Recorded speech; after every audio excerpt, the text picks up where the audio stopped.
giving you a lecture now on Scientology, its general background, as it might be known to man. Scientology is, of course, a word which you might say is anglicized. We know what science means. We know that science means truth or wisdom, and we know what ology means. Anybody knows that? That means study.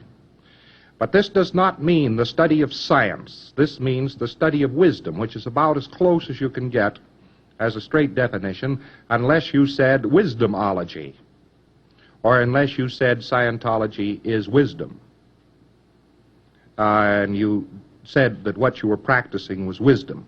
If you said this clearly, that would make a more definite point than saying you were practicing Scientology.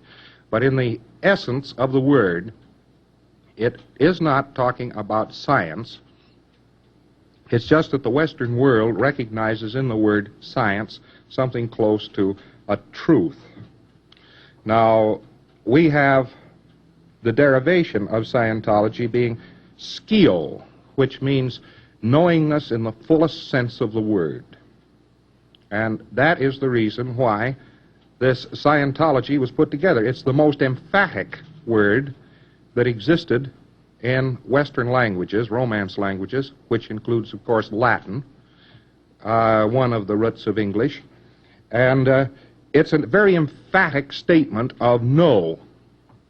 It's knowingness in the fullest sense of the word. It's not otherwise qualified. Now, you notice it isn't Scientology. It might have been better stated as sciotology. But again, that is not close enough to English. So we use a word which is fairly easy to say, which is simply Scientology.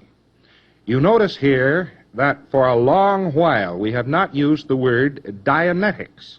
Not because Dianetics does not belong to the HAS. It does.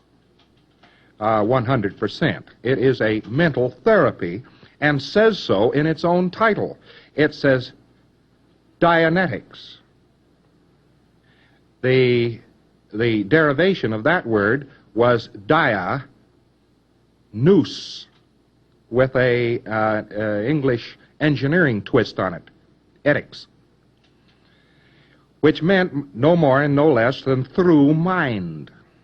Well, in view of the fact that the Western world thinks of mind as something that mental cases have and other things, we weren't particularly interested in continuing to concentrate upon this thing called mind, although mind is a perfectly useful word. But look at this, through mind. In Scientology, we're not going through mind. We're talking about knowledge. So Dianetics was a mental therapy. There is no doubt about that. And there is no doubt about it that it is a very legitimate ancestor of Scientology. But Scientology is a thing of considerable amplitude, where Dianetics was a very narrow thing indeed. And Dianetics belonged in the world of psychology, and Scientology does not belong in the world of psychology, and is not an advanced psychology, and cannot be defined in the framework of psychology. Psychology is an anglicized word, not necessarily its root words, because today we find that psychology is composited from psyche and ology, and psyche is mind or soul, but leading psychological texts begin very, very carefully by saying that today the word does not refer to the mind or to the soul. To quote one, it has to be studied by its own history, since it no longer refers to the soul, nor even to the mind. So we don't know what psychology refers to. It simply got lost. And so we have to step out and take a word which actually means what it means, which is a study of knowingness, a study of wisdom. We have to take that word because that is what we are doing. Now, philosophically, there is a word called epistemology. But epistemology is quite separate from ontology, another word in the same category as epistemology. Matter is considered to be separate in philosophy. Matter is considered one direction, thought in another direction, and so on. In other words, we are already looking at a cloudy vocabulary when we look at the field of Western philosophy. In fact, nowhere in the West can we find any qualifications for a study which assumes to reach the highest possible level of knowledge which can be attained by man or life.